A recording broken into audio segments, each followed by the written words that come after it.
तुम्ही पाहत आहात MCN न्यूज मराठी। मुस्लिम बांधवांचा पवित्र सण रमजान ईद 21 मार्च रोजी सर्वत्र मोठ्या उत्साहात साजरा होणार आहे। या निमित्ताने हिवरखेड येथील मुख्य मेन रोड परिसरात पौष्टिक अशा वस्ती काजू, बदाम, चारोळी, खजूर, पिस्ता, मनुका, खोपरा या सुक्या मेव्यांची दुकाने मोठ्या प्रमाणात थाटली आहेत। ईद निमित्त मुस्लिम बांधवांची या दुकानावर मोठ्या प्रमाणात गर्दी दिसून येत आहे। महिनाभर चाललेला रोजा उपवास ईदचा चंद्र आज दिसणार आहे।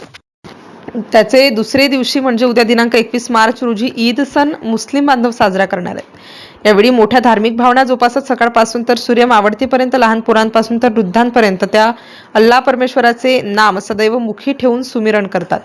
त्या परमपित्याचे आराधनेने आपला परिवार, शेजारी पाजारी तसेच देशात शांतता अमन नांदावी यासाठी सुद्धा ईदच्या दिवशी अल्लाहची इबादत केली जाते।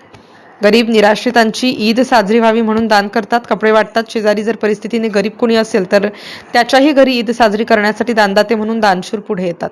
तर प्रत्येकाचे घरी ईदीला नवे कपडे, शिरखुर्मा म्हणून दूध, बदाम, काजू, चारोळी, खारीक, मनुका, खोबरे, इलायची याचे तयार केलेले मिश्रण म्हणजे शिरखुर्मा सर्व समाज बांधवांना एकत्रितरित्या बोलावून साजरा केला जातो। अशा ह्या पवित्र अशा सणाला मुस्लिम बांधव रमजान ईद शनिवारी साजरा करणार आहेत। MCN न्यूज मराठीकरिता बाळासाहेब नेरकर, हिवरखेड।